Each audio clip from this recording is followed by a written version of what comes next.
le 19-30. C'est l'heure du journal, mesdames, messieurs. Bonsoir si vous nous rejoignez à la une ce soir. Lutte contre la déforestation, le Congo, la FAO et CAFI mutualisent des actions. Un accord dans ce sens a été paraphé, stipulant l'engagement des trois parties. Enseignement technique et professionnel en République du Congo, un programme d'action prioritaire pour l'année 2022-2023. Et puis législative et locale 2022, les populations de Mamon-Mboalé, quartier 68 Talangaï, tournent le dos à leurs députés suppléants. Tout de suite, les détails. La République du Congo, la FAO, l'Organisation des Nations Unies pour l'alimentation et l'agriculture et l'Initiative pour la forêt de l'Afrique centrale, CAFI, mutualisent des actions pour lutter contre la déforestation et la dégradation des forêts. L'accord a été paraphé le 7 février, stipulant l'engagement des trois parties suivies. Elle a fait d'une pierre deux coups ce lundi 7 février 2022 à Brazzaville. La ministre de l'économie forestière a d'abord procédé au lancement du projet relatif à l'estimation de la déforestation et la dégradation des forêts et des moteurs directs actuels et historiques associés à ces processus à l'aide de CEPAL, puis à la signature du protocole d'accord du projet de renforcement du potentiel en bois énergie durable en République du Congo.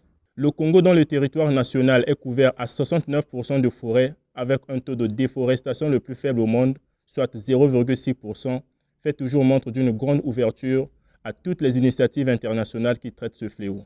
Un engagement qui mérite bien des soutiens multiformes pour la préservation de l'écosystème. C'est ainsi que l'Initiative pour les forêts d'Afrique centrale, CAFI, et l'Organisation des Nations Unies pour l'alimentation et l'agriculture, FAO, ont lancé un projet visant à développer une méthodologie normalisée pour évaluer les moteurs de déforestation et la dégradation des forêts afin de faire éviter le pire.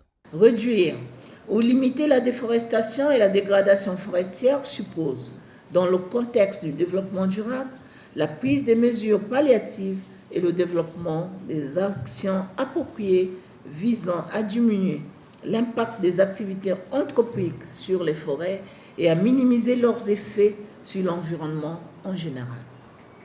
Ces mesures et actions incluent un suivi des changements de couvert ainsi que le renforcement du contrôle environnemental et social des activités qui sont menées, avec des outils modernes. Estimer les moteurs actuels et historiques sur la déforestation et la dégradation des forêts, c'est bien. Mais trouver des solutions efficaces pour pallier ce fléau, c'est mieux. C'est à ce titre que la FAO signe avec la République du Congo un accord pour la mise en place de 2700 hectares de plantations forestières. Un protocole qui fait partie de la volonté politique du Congo visant à maintenir le couvert forestier national et la capacité de séquestration de carbone à travers les forêts plantées. La mise en œuvre effective de ce projet qui durera 5 ans contribuera à la mise en place, comme il a été dit par le coordonnateur du projet ProREP, la mise en place de 2700 hectares de plantations agroforestières dans les départements du Poul et des Plateaux en vue d'approvisionner la ville de Brazzaville en bois énergie durable et améliorer les conditions de vie des populations.